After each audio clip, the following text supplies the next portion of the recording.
Assalamualaikum warahmatullahi wabarakatuh. Perkenalkan nama saya Febriana Gersi, NIM 119140102 dari kelas Sosial Informatika dan Etika Profesi RA.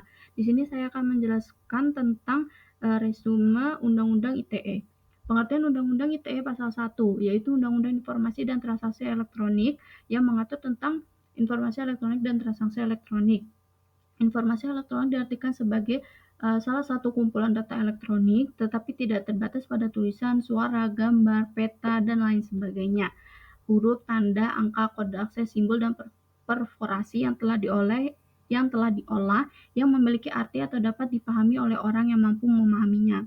Sedangkan transaksi elektronik adalah perbuatan hukum yang dilakukan dengan menggunakan komputer, jaringan komputer, atau media elektronik lainnya. Pasal-pasal dalam Undang-Undang UTE. Undang-Undang tentang perubahan atas Undang-Undang Nomor 11 Tahun 2008 tentang Informasi dan Transaksi Elektronik. Berdasarkan laporan dari Institute for Criminal Justice Reform, terdapat problematika pada pasal 27 ayat 3 JO pasal 45 ayat 1 Undang-Undang ITE karena sejumlah istilah dalam pasal tersebut seperti mendistribusikan dan transmisi merupakan istilah teknis yang dalam praktiknya tidak sama di dunia teknologi informasi dan dunia nyata. Pasal 45 ayat 1 Undang-Undang ITE membawa konsekuensi tersendiri karena pada praktiknya pengadilan memutuskan secara berbeda-beda terhadap rumusan delik tersebut.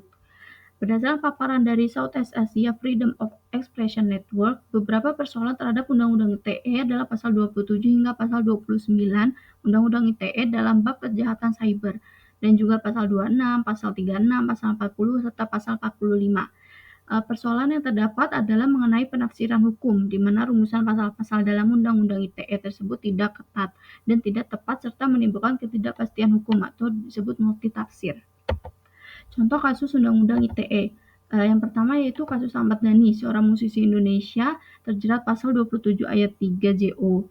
Pasal 45 ayat 3 Undang-Undang ITE dengan dugaan pencemaran nama baik, di mana terdakwa membuat konten video yang berisi kata idiot yang dianggap melecehkan nama baik peserta demo di luar hotel tempat terdakwa menginap.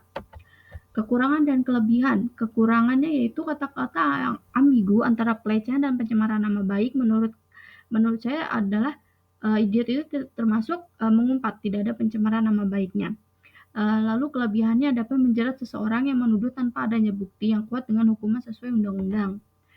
Lalu selanjutnya yaitu ada kasus baik Nuril Magnum, di mana Nuril yaitu merupakan sebuah guru honor di SMA 7 Mataram NTB, sehingga pada tahun 2012 Nuril menerima telepon dari kepala sekolah. Dalam perbincangan itu, si kepala sekolah tersebut menceritakan tentang perbuatan asusilanya yang dilakukan dengan seorang wanita yang juga dikenal oleh Nuril. Karena merasa dilecehkan, Nuril merekam perbincangan tersebut. Lalu pada tahun 2015, rekaman itu beredar luas di masyarakat Mataram dan membuat si kepala sekolah tersebut geram.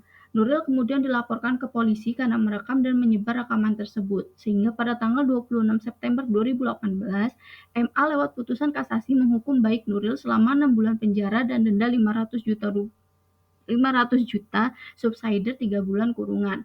Vonis hukuman itu diberikan karena hakim menilai Nuril melakukan tindak pidana sesuai dengan pasal 27 ayat 1 JUNCTO pasal 45 ayat 1 Undang-Undang ITE.